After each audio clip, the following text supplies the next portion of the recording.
మామూలుగా మనకు తలనొప్పి వచ్చింది ఒక టాబ్లెట్ వేసేసుకున్నాం అనుకునే వాళ్ళు చాలా మంది ఉంటారు. సో ఏ స్టేజ్ లో మనం డాక్టర్ ని కన్సల్ట్ అవ్వాలంటారు? మనకు అప్పుడప్పుడు హెడేక్ అనేది కామన్. సో నెలకు ఒకసారి 2 సార్లు వస్తుంది, లైట్గా వస్తుంది అంటే ఏ ట్యాబ్లెట్ అక్కర్లేదు. కొంచెం మంది వెళ్ళేసి కాసేపు పడుకుంటే కూడా రెస్ట్ తీసుకుంటే తగ్గిపోతుంది. కొంచెం మందికి కాఫీ వల్ల కూడా తగ్గుతుంది అంటారు. బట్ ఏంటంటే కొంతమందికి కాఫీ వల్ల పెరుగుతుంటుంది. బట్ ఎప్పుడు కూడా ఇంటెన్సిటీని బట్టి అంటే తీవ్రతను బట్టి తర్వాత నెంబర్ ఆఫ్ హెడేక్ ఎపిసోడ్స్ని బట్టి మనం అనేది మెడికేషన్స్ అనేది అవసరమా లేదా చెప్తాం. ఎందుకంటే ఈ హెడేక్ కొంచెం మందికి మినిట్స్ కొంచెం నిమిషాలే ఉంటుంది, వాళ్ళకు ట్యాబ్లెట్ అక్కర్లేదు. కొన్ని నిమిషాల తర్వాత ఆటోమేటిక్గా హెడేక్ తగ్గిపోతుంది. కొంతమందికి గంటలు ఉంటుంది, కొంతమందికి రోజులు ఉంటుంది.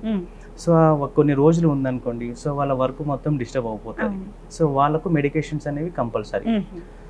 మంత్కి 1 లేదా 2 సార్లు తీవ్రత ఎక్కువ వచ్చినా కూడా పెయిన్ కిల్లర్స్ వాడితే సరిపోతుంది.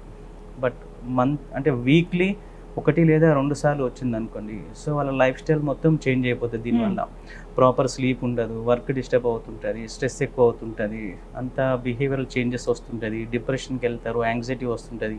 వీటి వల్ల మళ్ళీ హెడేక్ ఎక్కువ అవుతుంటుంది. సో వాళ్ళ లైఫ్ స్టైల్ మొత్తం దీనివల్ల ఇబ్బంది అవుతుంటుంది. కాబట్టి వాళ్ళకు మెడికేషన్స్ అనేవి కంటిన్యూ చేయాలి. ఆ మెడికేషన్స్ మనం 3 నెలల నుంచి 6 నెలల వరకు యూజ్ చేస్తాం. అంటే హెడేక్ ఫ్రీక్వెన్సీని బట్టి ప్రివెంటివ్ మెడికేషన్స్ వాడితే మనకి హెడేక్ ఫ్రీక్వెన్సీ అనేది తగ్గుతుంటుంది, ఆ వచ్చే హెడేక్ కూడా తీవ్రత తగ్గుతుంటుంది. ఈ ప్రివెంటివ్ మెడికేషన్ అనేది మనం కోర్స్ వైజ్ గా వాడుతుంటాం. అంటే కొన్ని రకాల డ్రగ్స్ ఉన్నాయి. సో ఆ కోర్సుని బట్టి వాళ్ళకి ఏది సూట్ అవుతుందో, కొంతమంది యంగ్ గర్ల్స్ కి డిఫరెంట్ ఉంటుంది, అంటే మేల్స్ కి డిఫరెంట్ ఉంటుంది. వాళ్ళ రిస్క్ ఫ్యాక్టర్ కొంతమందికి హైపర్ టెన్షన్ ఉంటుంది, డయాబెటిక్ ఉంటుంది, థైరాయిడ్ ఉంటుంది. వాళ్ళ సిచ్యువేషన్ బట్టి కొంతమందికి డ్రగ్స్ సూట్ అవుతుంది, కొంతమందికి సైడ్ ఎఫెక్ట్స్ వస్తుంటాయి. సో కండిషన్ మనం పేషెంట్ కండిషన్ ఐడెంటిఫై చేసి ఏ రకమైన మందులు వాళ్ళకు సూట్ అవుతుందో చేసుకొని ఆ మెడికేషన్స్ పెడితే వాళ్ళకు హెడేక్ అనేది కంట్రోల్ చేసుకోవచ్చు. ఇంకా కొన్నిసార్లు ఇంకా సివియర్గా వచ్చింది అనుకోండి, ఇంజెక్షన్స్ కూడా ఉంటాయి, బొటాక్స్ ఇంజెక్షన్స్ అని ఇస్తాం. ఆ ఇంజెక్షన్స్ మనకు 3 to 4 months వరకు పనిచేస్తాయి.